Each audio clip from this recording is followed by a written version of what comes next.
experience on Twitch.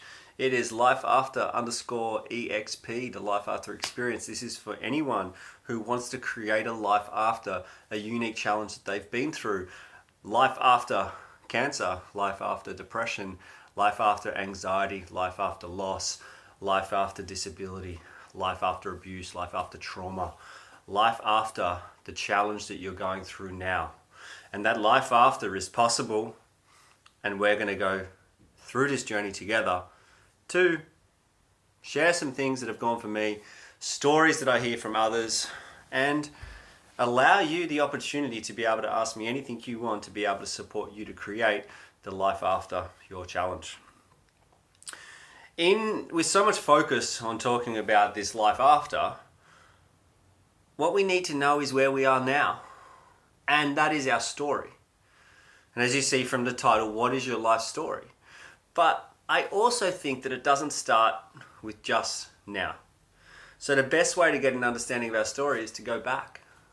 So anyone that is facing a challenge at the moment, most people who are facing a challenge at the moment, not all, but most people that are battling through an addiction, trying to recover from an illness, getting through day to day because of a depression, debilitated in life because of their anxiety, not feeling adequate in their body because of a disability, not being happy in a marriage, not being able to cope and put the pieces back together after someone's passed away. There was a life after. Well, there can be a life after, but there was a life before. So there was a story that you had about yourself before it became full of challenges. And before the predominant story was a story of challenge and a story of difficulty and a story of hardship and stress. There was a story before that. Now, for the very unfortunate and the people, now one person's coming to mind. I had a client once, and virtually if she was listening to this, and that's why there always needs to be exceptions. And to anyone who is hearing this and resonates with story, my heart goes out to you. And I'd love you to reach out to me so that we can work, or we can heal, forgive, or attempt to reach a point where your story is able to change. And this person that I'm talking about had a full life of challenge. So many injustices from a young age, different forms of abuse, serious abuse. Not that there's a difference. Abuse is abuse, right? But significant abuse that was experienced as a vulnerable child. And then it wasn't as if once you hit adolescence, there's stories like that where you hit adolescence or you hit young adulthood after possibly engaging in a lot of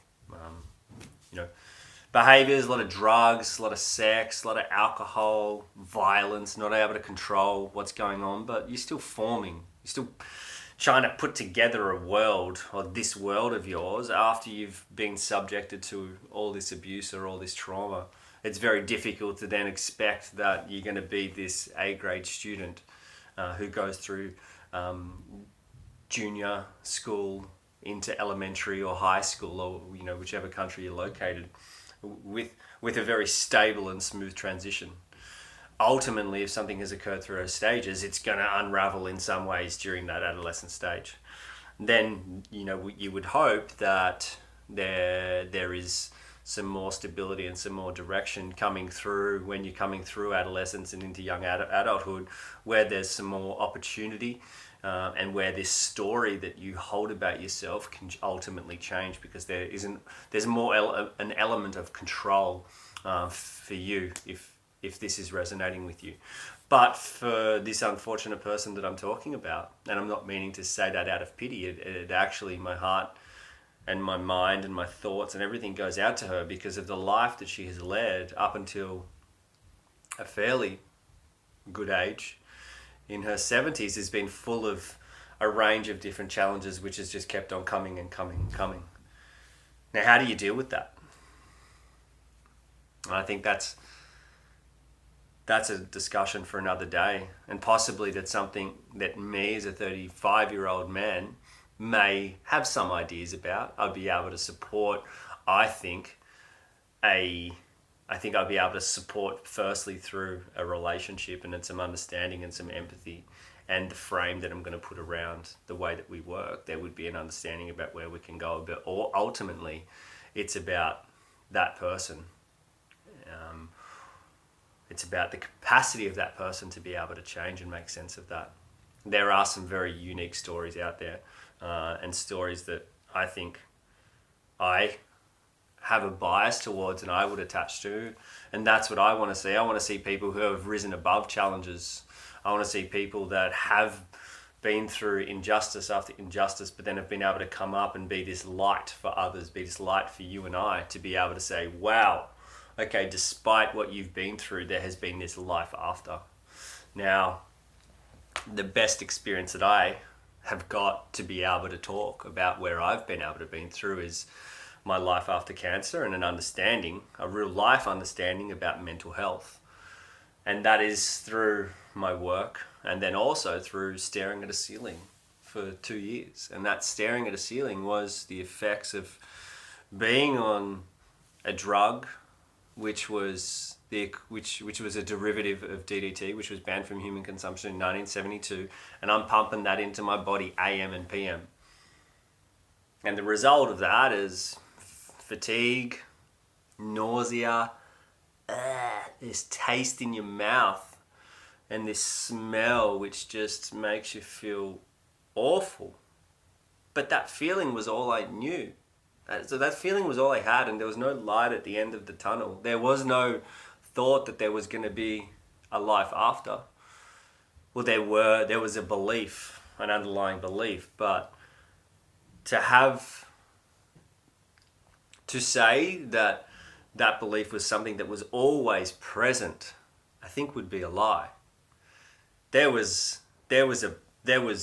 a continual piece of work that I had to do to get to this position where I am now, and I'm able to share some of this with you.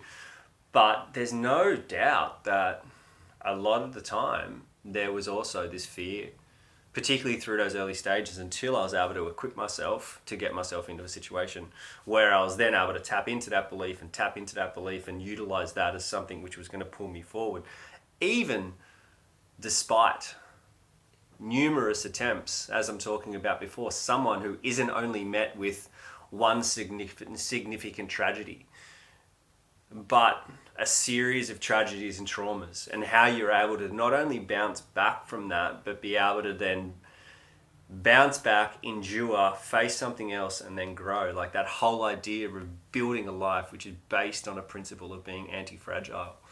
Anyone who's not familiar with that should go check it out immediately. Not immediately, but should check it out. Some really, really good work. Type in anti-fragility. There's a great book. I'm going to mispronounce his name, so I'm not going to say it. Just type it in Google and you'll see. You'll be able to read about it. What? I've seen someone come in. I'm fragile. RIP. Yeah. Tell me about that a little bit more. In what ways are you fragile? And what does that fragility feel like? Thank you very much. Tried to suit the clothes. Well, not really, but yeah, there's a little bit of matching blue. The story, and it's awesome that you're connecting in. And what I think the main point that I'm going to get out of today is that despite wanting to live a life after of where I am now, what we need to be looking at is what is our life like before. So what is the story before? Because if we know that we can anchor to that, and we know that there was a capacity for our story to change, that means where we are isn't something that needs to continue. And that means that where we are can ultimately change, because where you were had a significant change. To be able to feel in a position where you're like, I am fragile. Yeah, it does. It does. And that's what I spoke about yesterday, that I didn't want it to be... I should have been here when I was talking about hate. I'm not sure if you saw me say that yesterday, but I read out some writing that I did like a few years back. It was probably like 4 years ago. And it was full of like a world of where you probably are at the moment, I imagine. But, you know, it was a hard place. It was a dark place. I used to say that, like, I had this little submarine that I would just explore the depths of my shit, you know, like how dark it was and my death and all sorts of things. Ah, what state? I'm from Sydney.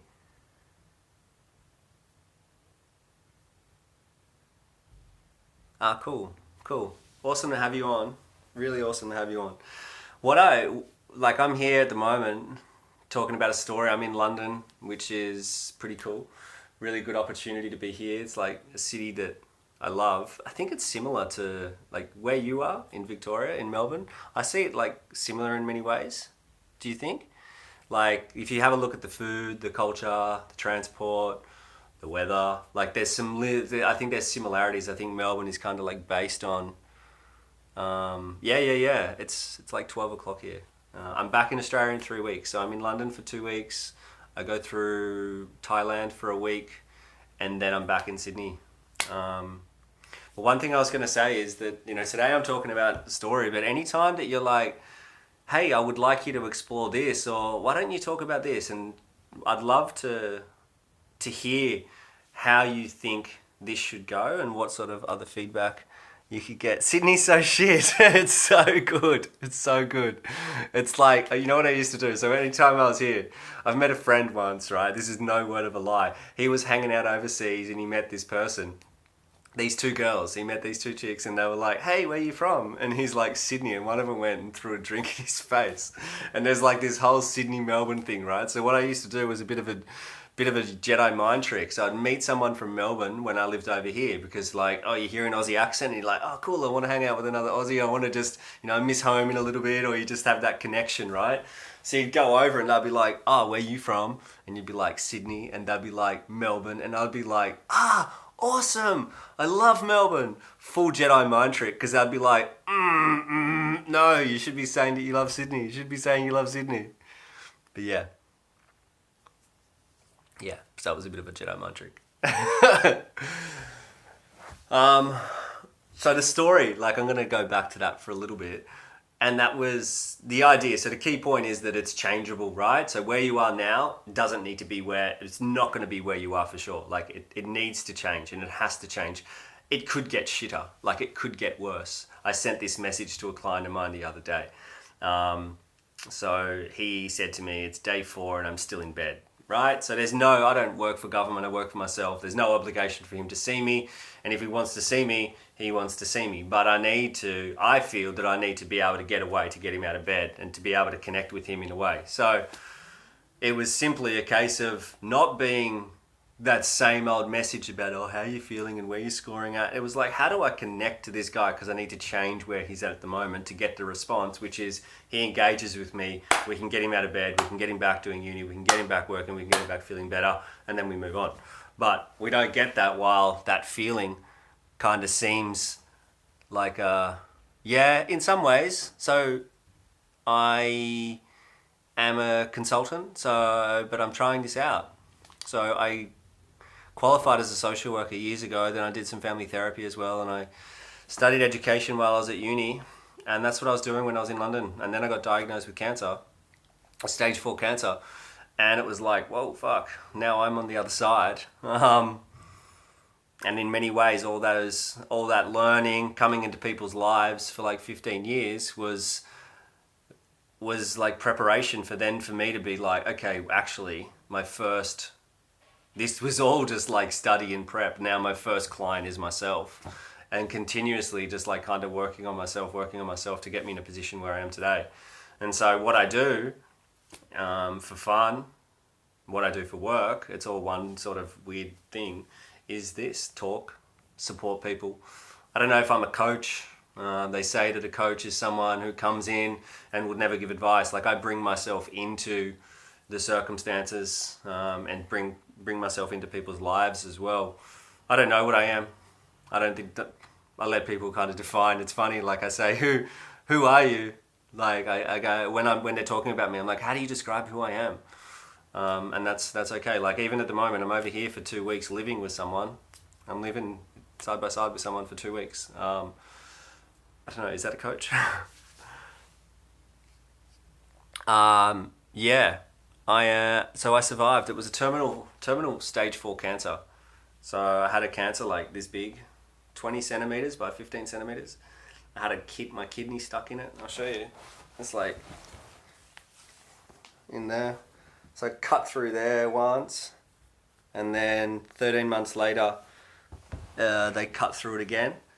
And so, like, I don't know if you saw there, but at the bottom of my stomach, it's like kind of chunky and fat and nothing there anymore because I can't get any muscle because they've cut through it too many times. So, and then it came back a third time, and that's when I was like supposed to be gone. And that third time, I had it throughout my lungs, throughout my lymph nodes, and throughout my stomach. And I'd been on chemo for 2 years, and there was nothing, you know, what they said to me, my surgeon called me, it was a Thursday afternoon, and he's like, the scan results aren't as good as we thought. And I was like, okay, like, what does it mean? And he's like, you haven't been able to respond to treatment. There's nothing else we can do, and we can't operate. He's like, I'm sorry to say this, but I hope to see you in 6 months. And I was like, fuck, all right, thank you. I didn't say fuck at the time to him, but I was like, thank you. And I was like, damn, life changes again. And that's what I mean at the start of this. I'm talking about, like, there's a story that I have, and there's a way that you respond to certain situations. I wasn't like, there's tears that came after that for sure. And if I didn't cry, I wouldn't be experiencing it, right? And I guess that's the way I operate. I kind of like get sunk into my world for a little bit, and I just like process and try to work out a way for me to just simply get it so it serves me. And then I can kind of go from there. You drank green tea? I do drink green tea. I like matcha tea. Do you know matcha tea? I drink that from Japan. Not all the time. I should do it more. Like if I'm looking at like habits and things that I do on a daily basis, yeah, I would say that drinking tea is awesome. But it's strange. I see tea as something.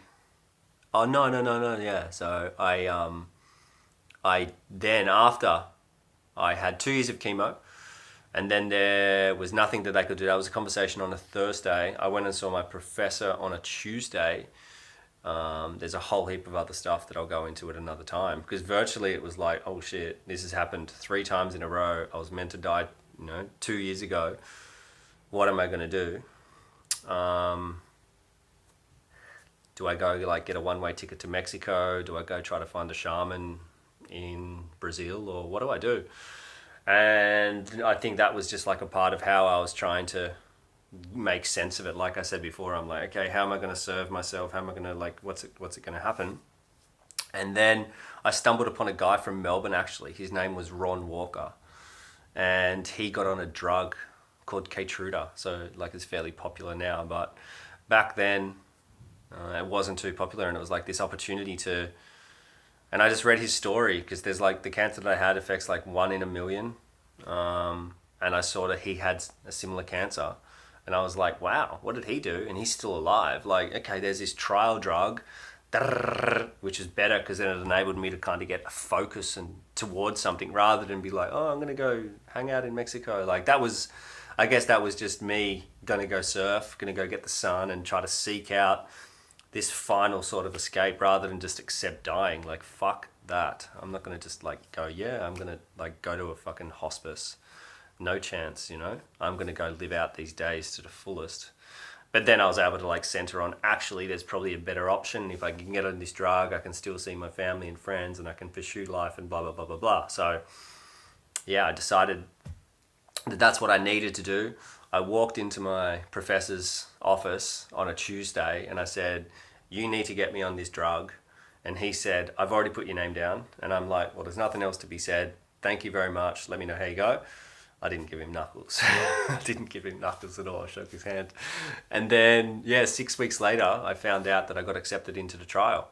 I used the drug for 2 years. And during that time, I became cancer-free. And now, I don't have anything. So I totally, I'm not like, I know. Or like, You know, back in the day, you like get his little head and like scrunch it up. Imagine, yeah, bro. So that was, yeah, that's not me. I'm not one of those guys who claimed I cure myself. I don't even talk about cure. The thing that I focus about is getting this and getting this into the band. This isn't my chest. This is like my heart. Something that like, it's probably like pointing up here when I was young. I was like, fuck, what's my heart? I don't even know what to do with that. And yeah, I was able to, yeah. So I'm not that dude who's claiming cure. I cured myself. No, I don't believe that. Like I put myself in a situation where I was better able to respond to medicine. I was able to live a better life. I was able to eat better. I'm able to move better. I'm able to think better. And if I'm doing all those things, started like cold therapy, breathing, different remedies as well, cannabis oil, all these things, they didn't cure me, but did they place me in a better situation where I was able to respond and I was able to overturn like a terminal diagnosis to come here? Possibly. Possibly. And I can say that with like pure belief. I'm not leading anyone astray. It's the fact that there was an amazing drug that I was able to take, but at the same time I did all these other things and that's continued to this day. Didn't drink lemongrass. No. I should? Should I start doing that? Tell me about it. I'd love to learn. One is I loved aloe vera. I don't know if that has anything to do with it, but I was like on a raw basis. I was in the jungle in the Amazon, and I got some cat's claw from up the Amazon, and I started drinking that on a daily basis as well. So there was like a whole heap of things that I was doing. Oh yeah, yeah, yeah, exactly, exactly. Everyone says that, and if they believe that, awesome. But I think it's also can be leave people feeling like vulnerable, right? And people leave feeling confused. And the thing is that people who are faced with their death, they're vulnerable as fuck. So all they want is that cure. All they want is to be able to live. I heard this story one day. This guy in Texas was selling some sort of milk. It was like $50,000. Yeah, exactly. So this guy, like I'm saying, like you're saying there as well, this guy bought the milk for $50,000 because he thought it was going to cure his family member of cancer. You know, in the short term, if they feel better, is that worth it? I'm not sure. Like for myself, I don't say I cured myself. I don't even, I don't believe, am I cured now? Like, what the fuck does that even mean? I don't know. I feel healthy. I feel good. I got no cancer. So if someone needs to put a label on it, put a label on it, Like I would say, do all you can. Go all in on yourself. All in on yourself. And even if you feel shit, that's the best time to do it because you need to be able to change how you feel. And if you feel better and you're in a better situation, then maybe you're in a better situation to respond to some of these drugs that they've got.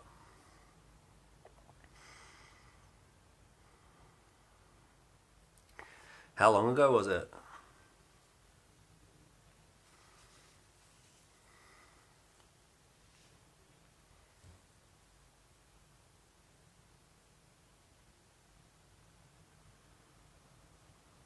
Mm. What's it like bringing this up? Mm. How is it like when this comes up and we're talking about it and you need to revisit it? What's it like?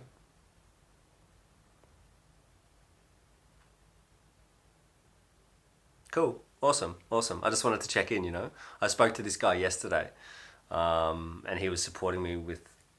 There's some other stuff that I do in terms of my work, and he's supporting me with that. And then he got diagnosed with cancer recently, so he's like, "Oh, I feel like we understand each other more." And I'm like, "Cool. If you have that, awesome." But I never want to make an assumption. Like I'm not going to come in there to you.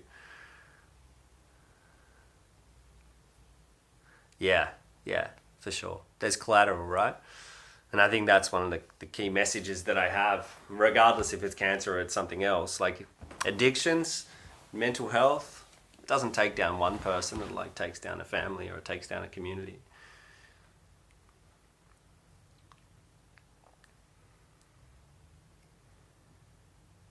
Awesome to connect. I'm going to come and follow you too. Really enjoyed this. Really enjoyed it. It's going to wrap up soon. There's a few things that I can go into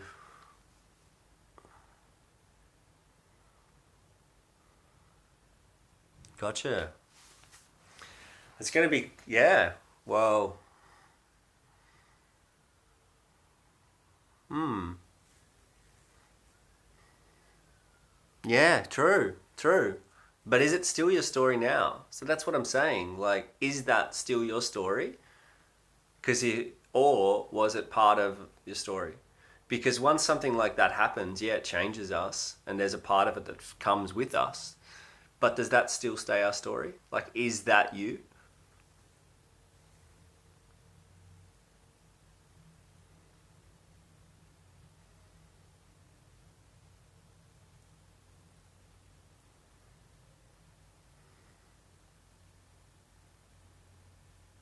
Yeah, okay.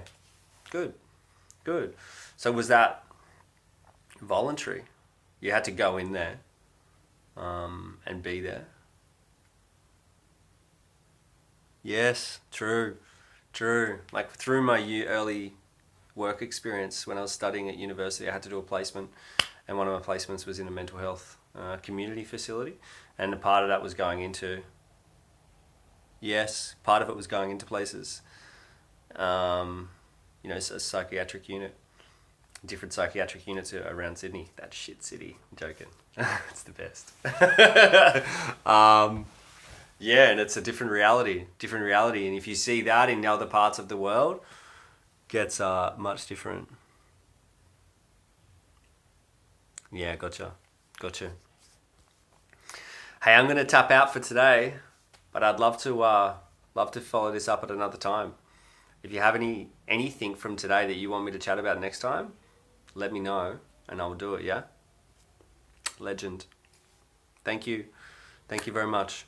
Yeah. So as we're talking about here, and as I started off the story, what is your story? What we're talking about is that the story doesn't need to be something has occurred for you doesn't need to remain that story in your life, but it's what we choose to kind of put a spot